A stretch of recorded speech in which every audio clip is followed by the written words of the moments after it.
Hello friends, welcome to Param study ಹಬ್ಗೆ. ಇಂದಿನ ವಿಡಿಯೋದಲ್ಲಿ ನಾವು ಒಂದು ಮುಖ್ಯ ಜಾಬ್ ನೋಟಿಫಿಕೇಶನ್ ಕುರಿತು ಮಾತಾಡೋಣ. ಈ ಕೆಲಸಕ್ಕೆ ಯಾರ್ಯಾರು ಅರ್ಜಿ ಆಗ್ಬೋದು, ಕ್ವಾಲಿಫಿಕೇಶನ್ ಏನು, ಲಾಸ್ಟ್ ಡೇಟ್ ಏನು, ಎಲ್ಲ ವಿವರಗಳು ಸ್ಪಷ್ಟವಾಗಿ ಎಕ್ಸ್ಪ್ಲೈನ್ ಮಾಡ್ತೀನಿ. ಮಿಸ್ ಮಾಡದೆ ಈ ವಿಡಿಯೋ ಕೊನೆವರೆಗೂ ನೋಡಿ. ಬನ್ನಿ ಈ ವಿಡಿಯೋವನ್ನು ಸ್ಟಾರ್ಟ್ ಮಾಡೋಣ. ಈ ಜಾಬ್ ನೋಟಿಫಿಕೇಶನ್ ರಾಯಚೂರು ಮತ್ತು ಕೊಪ್ಪಳ ಜಿಲ್ಲಾ ಕೇಂದ್ರ ಸಹಕಾರ ಬ್ಯಾಂಕ್ನಿಂದ ಹೊರಡಿಸಲಾಗಿದೆ. ನೇಮಕಾತಿ ಪ್ರಕಟಣೆ ಏನಂತಂದರೆ ರಾಯಚೂರು ಮತ್ತು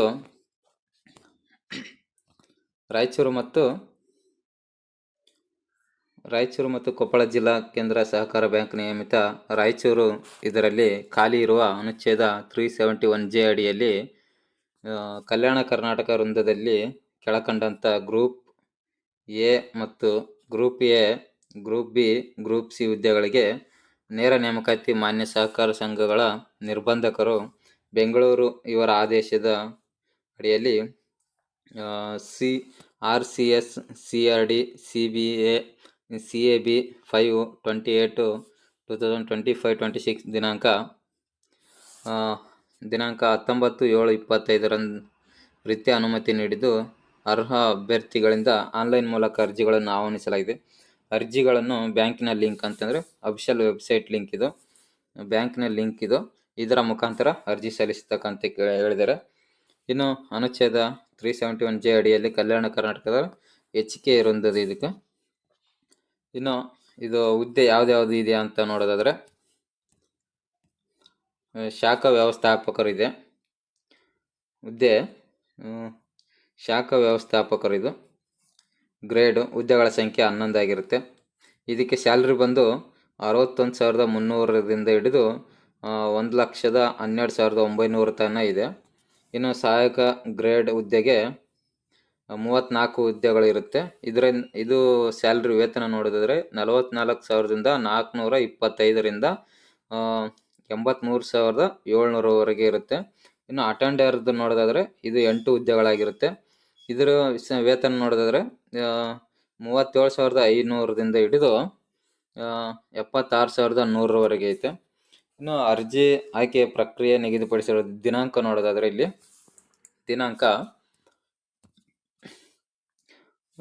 ಅರ್ಜಿ ಸಲ್ಲಿಸಲು ನಿಗದಿಪಡಿಸಿರೋ ಪ್ರಾರಂಭಿಕ ದಿನಾಂಕ ಅಂತಂದರೆ 21/11/2025ರಿಂದ ಸ್ಟಾರ್ಟ್ ಆಗಿದೆ. ಇನ್ನು ಅರ್ಜಿ ಸಲ್ಲಿಸಲು ಕೊನೆಯ ದಿನಾಂಕ ನೋಡೋದಾದ್ರೆ 22/12 ಅಂದರೆ 1 ತಿಂಗಳ ಕಾಲಾವಕಾಶವನ್ನು ಕೊಟ್ಟಿದ್ರೆ 22/12/2025 ಸಂಜೆ 5:30ರವರೆಗೆ ಅವಕಾಶ ಇರುತ್ತದೆ. ಸ್ಪರ್ಧಾತ್ಮಕ ಪರೀಕ್ಷೆ ದಿನಾಂಕ ತಾತ್ಕಾಲಿಕ ಅಂತಂದರೆ ಒಂದು ಡೇಟ್ ಕೊಟ್ಟಿದ್ದಾರೆ, ಈ ದಿನಾಂಕದಲ್ಲಿ ನಾವು ನಡೆಸ್ತೀವಿ ಅಂತ. ಅದು 15/1 ಅಂತಂದರೆ ಮತ್ತೆ ಒಂದು 25 ಡೇಸ್ನ ಗ್ಯಾಪ್ ಕೊಟ್ಟು 15/1/2026 ಎಕ್ಸಾಮ್ ನಡೆಸ್ತೀವಿ ಅಂತ ಹೇಳಿದ್ದಾರೆ ಇವರು. ಇನ್ನು ಅರ್ಜಿ ಸಲ್ಲಿಸಿಗೆ ಸಂಬಂಧಿಸಿದ ತೊಂದರೆಗಳಾದಲ್ಲಿ ಅಭ್ಯರ್ಥಿಗಳು ಈ ಕೆಳಕಂಡ ಹೆಲ್ಪ್ಲೈನ್ ನಂಬರ್ ಕೂಡ ಸಂಪರ್ಕಿಸಬಹುದು. ಹೆಲ್ಪ್ಲೈನ್ ನಂಬರು ಏನಾರ ನಿಮಗೆ ಡೌಟ್ ಇದ್ದರೆ, ಏನಾರ ಪ್ರಾಬ್ಲಮ್, ಅರ್ಜಿ ಸಲ್ಲಿಸುವಾಗ ಏನಾದ್ರು ತೊಂದರೆ ಇದೆ ಆದರೆ ನೀವು ಹೆಲ್ಪ್ಲೈನ್ ನಂಬರ್ ಕಾಂಟ್ಯಾಕ್ಟ್ ಮಾಡ್ಬೋದು. ಇನ್ನು ಹುದ್ದೆಗಳು ನೋಡೋದಾದರೆ ಹುದ್ದೆಗಳ ವರ್ಗೀಕರಣ group A, group C, group B, ಸಾಮಾನ್ಯ ವರ್ಗ, ಇವೆಲ್ಲ ಇದರ ಸಂಪೂರ್ಣ PDF ನಾನು ಟೆಲಿಗ್ರಾಮಲ್ಲಿ ಅಪ್ಲೋಡ್ ಮಾಡಿರ್ತೀನಿ. ನೀವು ಒಂದ್ಸಲ ಈ ನೋಟಿಫಿಕೇಶನ್ ಸಂಪೂರ್ಣ ಓದ್ಕೊಂಡು ನೀವು ಅಪ್ಲಿಕೇಶನ್ ಹಾಕ್ಬೋದು ಅಂತ ಹೇಳ್ತೀನಿ. ಇನ್ನು ಸಿಲೆಬಸ್ ನೋಡೋದಾದರೆ ಇದಕ್ಕೆ ಸಿಲೆಬಸ್ಸು ಶಾಖಾ ವ್ಯವಸ್ಥಾಪಕರು ಗ್ರೇಡ್ 1, ಸಹಾಯಕರು ಗ್ರೇಡ್ 1, 2 ಗಂಟೆಗಳ ಅವಧಿ ಲಿಖಿತ ಪರೀಕ್ಷೆ ಹಾಗೂ ಸಂದರ್ಶನ ಇರುತ್ತೆ. ಇದಕ್ಕೆ ಲಿಖಿತ ಪರೀಕ್ಷೆ ಹಾಗೂ ಸಂದರ್ಶನ ಇರುತ್ತೆ. ಇನ್ನು ವಿಷಯವಾರುಗಳು ಏನಂತಂದರೆ ಕನ್ನಡ ಭಾಷೆ ಇರುತ್ತೆ 51 ಅಂಕಗಳಿಗೆ. ಇನ್ನು ಸಾಮಾನ್ಯ ಇಂಗ್ಲೀಷ್ ಇರುತ್ತೆ 25 ಅಂಕಗಳಿಗೆ. ಇನ್ನು ಸಾಮಾನ್ಯ ಜ್ಞಾನ ಇರುತ್ತೆ, ಇದು 25 ಅಂಕಗಳಿಗೆ. ಇನ್ನು ಸಹಕಾರಿ ವಿಷಯಗಳು ಅಂತಂದರೆ ಜನರಲ್ ಆಗಿ ಇದು ಸಹಕಾರಿ ವಿಷಯಗಳಿರುತ್ತೆ, ಇದು 50 ಮಾರ್ಕ್ಸಿಗಿರುತ್ತೆ. ಇನ್ನು ಭಾರತ ಸಂವಿಧಾನದ ಬಗ್ಗೆ ಇರುತ್ತೆ, ಇದು ಕೂಡ 25 ಮಾರ್ಕ್ಸಿಗಿರುತ್ತೆ. ಇನ್ನು ಬ್ಯಾಂಕ್ ಸಂಸ್ಥೆ ಯುಕ್ತವಾದ ಚಟುವಟಿಕೆ ಮತ್ತು ವಸ್ತುನಿಷ್ಠೆಯ ವಿಷಯ ವಸ್ತುಗಳಿಗೆ ಸಂಬಂಧಿಸಿದಂತೆ ಬ್ಯಾಂಕಿಗೆ ಸಂಬಂಧಪಟ್ಟಂತೆ ಕೆಲವು 25 ಪ್ರಶ್ನೆಗಳು ಕೂಡ, ಒಟ್ಟು ಟೋಟಲು 200 ಮಾರ್ಕ್ಸಿಂದ ಇದು ಇರುತ್ತೆ. ಇನ್ನು ಲಿಖಿತ ಪರೀಕ್ಷೆಯಲ್ಲಿ ಪಡೆದಂಥ ಅಂಕಗಳನ್ನು ರಚಿಸಲಾಗಿ ಏನು ಹೇಳಿದ್ದಾರೆ ಅಂತಂದರೆ, ಲಿಖಿತ ಪರೀಕ್ಷೆಯಲ್ಲಿ ಪಡೆದ ಅಂಕಗಳ ಆಧಾರದ ಮೇಲೆ ರಚಿಸಲಾದಂಥ ಮೆರಿಟ್ ಲಿಸ್ಟ್ ಪ್ರಕಾರ ಅಂದರೆ 1:5 1:5 ಅನುಪಾತದಲ್ಲಿ ಸಂದರ್ಶನಕ್ಕೆ ಕರೆಯಲಾಗುತ್ತದೆ. ಇವರು 1:5ದಲ್ಲಿ ಸಂದರ್ಶನಕ್ಕೆ ಕರೆಯಲಾಗುತ್ತೆ. ಲಿಖಿತ ಪರೀಕ್ಷೆಯಲ್ಲಿ ಪಡೆದ ಅಂಕಗಳನ್ನು 85%ಕ್ಕೆ ಅಂದರೆ 85ಕ್ಕೆ ಇಳಿಸಿ ಉಳಿದ 15% ಅಂಕಗಳು ಸಂದರ್ಶನಕ್ಕೆ ನೀಡಲಾಗಿದೆ. ಅಂದರೆ ನೀವು ತೆಗೆದಿರ್ತಕ್ಕಂಥ ಶೇಕಡ ಅಂಕಗಳನ್ನು ಅದಕ್ಕೆ 85% ಕೆಳಗಿಳಿಸಿ ಇನ್ನು 15 ಅಂಕಗಳು ಸಂದರ್ಶನ ಮುಖಾಂತರ ನೀಡಲಾಗುತ್ತೆ. ಅವರು ಈ ಪರೀಕ್ಷೆ ಸಂದರ್ಶನದಲ್ಲಿ ಪಡೆದಂಥ ಅಂಕಗಳು ಒಟ್ಟುಗೂಡಿಸಿ ಆಯಾ ವರ್ಗಗಳ ಅಭ್ಯರ್ಥಿಗೆ ಅಂತಿಮ ಆಯ್ಕೆ ಪಟ್ಟಿಯನ್ನು ಫೈನಲ್ ಲಿಸ್ಟನ್ನು ರಚಿಸಲಾಗುತ್ತದೆ ಅಂತ ಹೇಳಿದರು. ಇನ್ನು ಅಟೆಂಡರ್ ಕೆಲಸಕ್ಕೆ ನೋಡೋದಾದರೆ, ಅಟೆಂಡರ್ ಕೆಲಸಕ್ಕೆ ಇದು 1 ಗಂಟೆಯ ಲಿಖಿತ ಪರೀಕ್ಷೆ ಇರುತ್ತೆ. ಇದು ಅಟೆಂಡರ್ಗೆ ಇದು ಕೂಡ ಸಂದರ್ಶನ ಇರುತ್ತೆ. ಅಟೆಂಡರು ಕೂಡ ಇದಕ್ಕೆ 100 ಮಾರ್ಕ್ಸಿಂದ ಇರುತ್ತೆ. ಮೊದಲನೇದು ಕನ್ನಡ ಭಾಷೆ 50, ಸಾಮಾನ್ಯ ಜ್ಞಾನ 50 ಆಗಿರುತ್ತೆ. ಇದಕ್ಕೆ 100 ಮಾರ್ಕ್ಸಿಂದು. ಇದು ಕೂಡ ಸೇಮು ಅಟೆಂಡರ್ ಲಿಖಿತ ಪರೀಕ್ಷೆಯಲ್ಲಿ ಪಡೆದಂಥ ಮೆರಿಟ್ ಲಿಸ್ಟನ್ನು ಬಿಡುಗಡೆ ಮಾಡ್ತೀವಿ. ಇದು ಕೂಡ 1:5 ಇದು ಆಗುತ್ತೆ.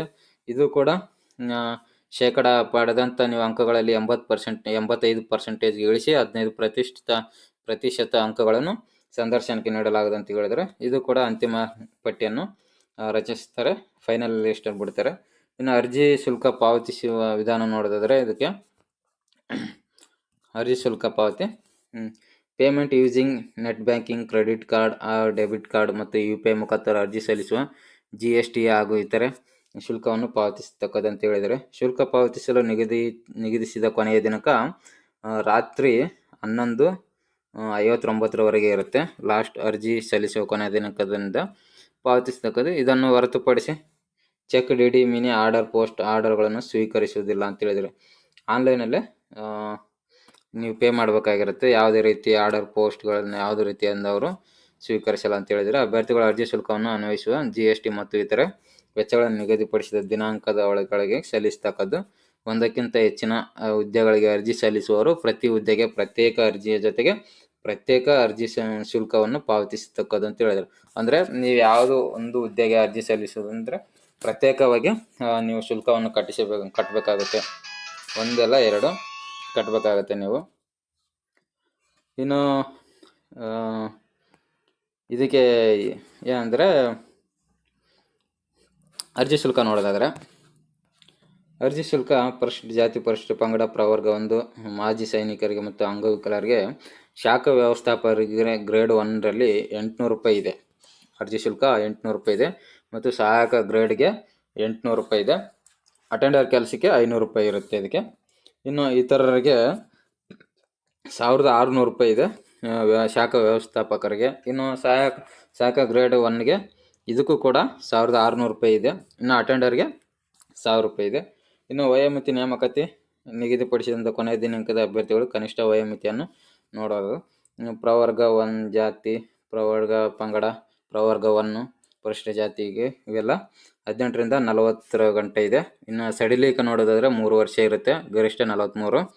ಅಂದರೆ 40 ವಯಸ್ಸಿನ ತನಕ ನೀವು ಅರ್ಜಿ ಸಲ್ಲಿಸಬಹುದು. ನಿಮಗೆ ಏನಾದ್ರು ವಯೋಮಿತಿ ಬೇಕಾದರೂ ಕೂಡ 3 ವರ್ಷ ಸಡಿಲಿಕೆ ಕೂಡ ಇರುತ್ತೆ. ಇನ್ನು ಪ್ರವರ್ಗ 2B, 2B ಮತ್ತು 3A, 3B ಇವರಿಗೆಲ್ಲ 18ರಿಂದ 38 ಇವರು ಕೂಡ 3 ವರ್ಷ ಸಡಿಲಿಕೆ ಇರುತ್ತೆ. 38ರಿಂದ 41ವರೆಗೆ ಇರುತ್ತೆ. ಇನ್ನು ಸಾಮಾನ್ಯ ವರ್ಗದವ್ರಿಗೆ 18ರಿಂದ 35 ಇವರಿಗೆ ಕೂಡ 3 ವರ್ಷ ಸಡಿಲಿಕೆ ಇರುತ್ತೆ. 38ರವರೆಗೂ ಅರ್ಜಿಯನ್ನು ಸಲ್ಲಿಸಬಹುದಾಗಿರುತ್ತೆ. ಈ ಕೆಳಕಂಡದಲ್ಲಿ ಇನ್ನು ಇವರ ಮಾಜಿ ಸೈನಿಕರು, NCC ಕೆಡೆಟ್ ಇನ್ಸ್ಪೆಕ್ಟರ್ಗಳಿಗೆ ಮತ್ತು ವಿಧವೆಯರಿಗೆ ಮತ್ತು ಅಂಗವಿಕಲರಿಗೆ 10 ವರ್ಷ ಅವಧಿ ಇರುತ್ತೆ. ಇನ್ನು ವಿಧವೆ ಅಭ್ಯರ್ಥಿ ಸಮೀಕ್ಷೆ ಪ್ರಾಧಿಕಾರದಿಂದ ತಾನು ವಿಧವೆಯೆಂದು ಹಾಗೂ ಮರು ಮದುವೆಯಾಗುವುದಿಲ್ಲ ಎಂಬ ಪ್ರಮಾಣ ಪತ್ರ ಇದ್ದರೆ ಮಾತ್ರ ಅವರಿಗೂ ಕೂಡ 10 ವರ್ಷ ಸಡಿಲಿಕೆ ಇರುತ್ತೆ. ಇನ್ನು NCC ಅವರಿಗೆ ಈ NCC ಸೇವೆಯಲ್ಲಿ ಸಲ್ಲಿಸಿದ ಅವಧಿಗೆ ಅಂತ ಅವ್ರಿಗೆ, ಇನ್ನು ಮಿಲಿಟರಿ ಸೇವೆಯಲ್ಲಿ ಸೇವೆ ಸಲ್ಲಿಸಿದ ಅವಧಿಗೆ ಅಂತ ಸಡಿಲಿಕೆ ಇರುತ್ತೆ ಇವರಿಗೆ.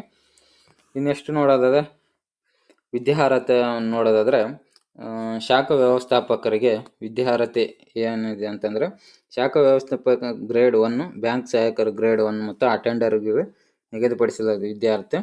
ಶಾಖಾ ವ್ಯವಸ್ಥಾಪಕರಿಗೆ ಗ್ರೇಡ್ 1ರಲ್ಲಿ ಭಾರತದ ಕಾನೂನು ಅಡಿಯಲ್ಲಿ ಸ್ಥಾಪನೆಯಾದಂಥ ವಿಶ್ವವಿದ್ಯಾಲಯದ ಯಾವುದೇ ಪದವಿಯಲ್ಲಿ ತೇರ್ಗಡೆಯಾಗಿರ್ಬೇಕಂತ ಹೇಳಿದ್ದಾರೆ.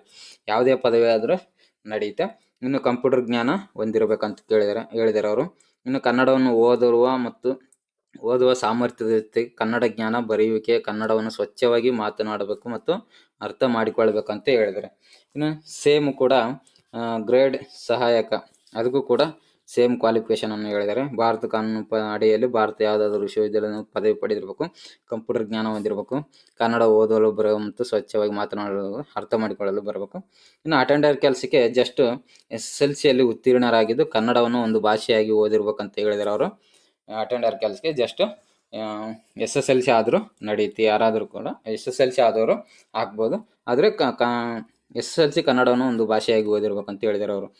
ಇನ್ನು ನೇಮಕಾತಿ ಪ್ರಾಧಿಕಾರ ಅಧಿಸೂಚನೆಯಲ್ಲಿ ಒಳ ಮೀಸಲಾತಿಗಳ ಬಗ್ಗೆ ಸಂಬಂಧಿಸಿದಂತೆ ನೋಡೋದಾದ್ರೆ, ಪ್ರವರ್ಗ ಎ ಪರಿಶಿಷ್ಟ ಜಾತಿ